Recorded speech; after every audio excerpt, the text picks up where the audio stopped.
Welcome to our channel, $1 Million Made Easy. This is a channel where we set up spreadsheets to run numbers for you to help you see where you might be in the future. Let's look at this scenario. This individual is 40 years old.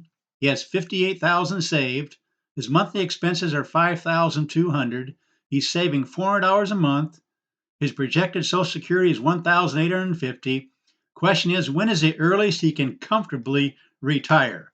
So what we do on this channel is use the returns for the S&P 500 for the last 100 years. These are actual returns, and we simply project ahead what similar returns might do for you in the future. This is one of the spreadsheets that we use on this channel. So let's go ahead and plug in some of these variables. He's 40 years old. He has 58,000 saved up. We can do these numbers for you too if you just put it in the comment section.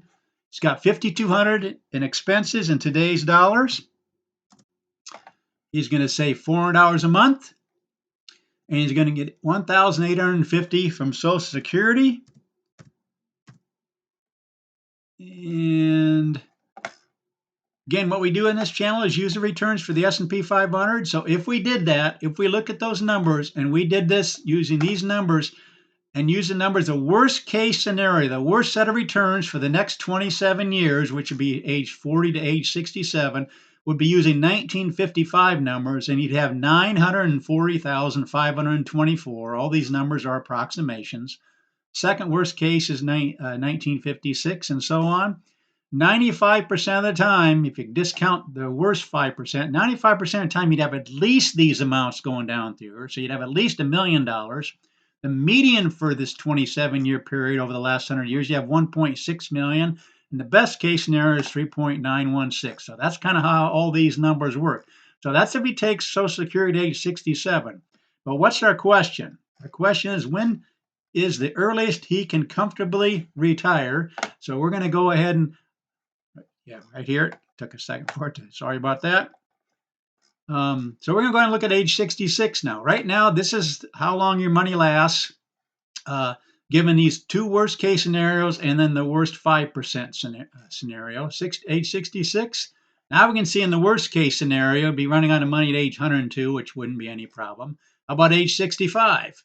Age 65, now we got the two worst case scenarios, 90 and 91 running out of money. And 95% of the time, your money would last at least till age 95. 5% of the time, it only lasts till age 95 or less, these being the two worst case scenarios.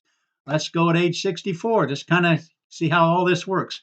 Now we got 95% of the time your money's lasts until age 86. So 5% of the time it only lasts till age 86. Are you comfortable with that? Again, that's the question that we're asking here.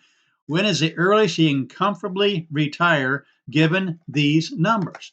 So we got age 60. If he retires at age 64, he can go till age 86. How about age 63?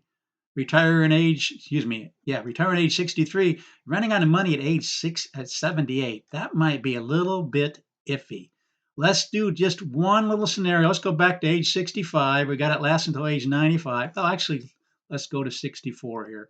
Lasting until age 86, which you might not be comfortable with. Again, this is 95% of the time you're lasting at least that long, but 5% of the time your money's running out at age 86 or less. The two worst ones are right there.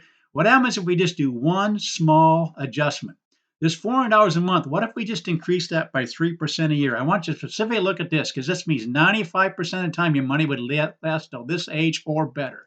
But if we just add 3% each year to that $400, now it added 10 years. Did you see that? It was 86 before, added at 3%. Now we do a 3% inflation each year. In other words, that $400 is going up. Let me show you. The $400 is going up by 3% each of these years. You probably wouldn't really notice that difference. Again, we're trying to find a comfortable age in which you can retire. So let's go ahead and look at what it would be if we don't increase it by 3%. He's running out of money at age 86. So let's go ahead and leave the 3% in there.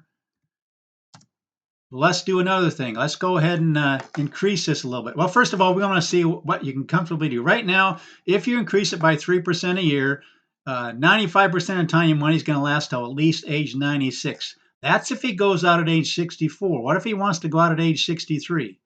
Now money's running out at age 84. You might not be near as comfortable with that. So let's go ahead and up a little bit more of what he's going to put in. Let's say he's going to save $500 a month. Now it takes it to age 95. Still increasing that by 3% a year. There's $500. But you can kind of see how this works. What happens if he really would like to go out at age 62? Age 62 means there's only 22 years for these numbers to accumulate, and you're going to run out of money at age 82 if you do $500 a month. Let's do $600 a month. Gets to age 89. What are you comfortable with? Again, this is 95% of the time. So there's 5% of the time it wouldn't even last till age 89 or just to age 89. And these two are the worst case scenarios. So maybe you want to go up to age 70 or 700, excuse me. That will get us to age 100 if he wants to go at age 62. Now, how are we figuring out all these numbers? That's so crucial to understand. Remember, he said he expected expenses of $5,200. So we're going to increase that by an inflation rate of 3% over the next 22 years. In order to have this kind of buying power, he's going to need this kind of money coming from his nest egg, or at least this kind of money before we take into account Social Security. Now he's going to get this $1,850 from Social Security, but that's going to increase by a COLA. This year's COLA was 2.5%. That's just showing you how all these numbers work. So a 2.5% COLA on this amount right here over 22 years would be $3,185. But this is at age 67. But since he's taken at age 62, he only gets 70% of that. So he's going to get this 2229. Again, these are approximations. So that's how we come up with how much he's going to be needing from his nest egg. This is his expenses needed to keep up with this buying power. This is what he's going to give him Social Security. So he's going to need $7,734 coming from his nest egg. You can see it right there. In the worst case scenario, his money is running out at age 89, second worst, age 90, and 95% of the time, money would last till at least age 100. This is also the median column showing the money would last. Median, if you take all the returns for the last 100 years, the median would be half would be more, half would be less. In that case, the money would last. Here's the highest case scenario also, the results of that. But that shows you what we can do on this channel, run all kinds of different numbers. Again, if he wants to stick with the $400 a month and not increase that at all, then he would be running out of money at age 62. He'd be running out of money at age 73. When he goes back to 67, the money lasts. 66, just for a quick review, the money lasts 95% of the time. 65, now our money's running out at age 95, which most people would probably be comfortable with. But if he wants to go much earlier than 65, 64, his money's running out at age 86. Unless he makes that minor little change of increasing that by 3% a year. This is a quick review. Watch how the 86 changes to 96. And again, this is 95% of the time. Using the numbers from the last 100 years, money would last till age 96. There's 5% of the time it wouldn't. These are the two worst case scenarios. But folks, that's what we do in this channel. We just love running numbers for people. I just know, folks, we're all on this journey together.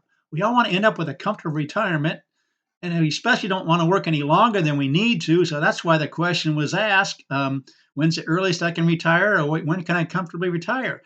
And seeing your numbers worked out can greatly ease that concern. So we encourage you to subscribe to this channel, let people know about this channel. I gladly run numbers for you. Just put it in the comment section. Keep it simple to what we asked right here. Just keep it to these scenarios: your beginning, your monthly, your age, your expected expenses, and what you're going to get from Social Security. And we'll go ahead and run the numbers for you to give you some idea of where you might be in the future. In this case, to let this individual know he probably might want to 63, retire at 63 might be a little bit early. 62 looks like it's definitely out because your money's run out at 75. But again, this is only 5% of the time. 95% of the time, you'd have more than that. But again, please consider subscribing. Share this with others. Let people know about this channel. Let them know we run numbers for people just to give them some kind of idea what they might have in the future. Please like the video, and thanks so much for watching.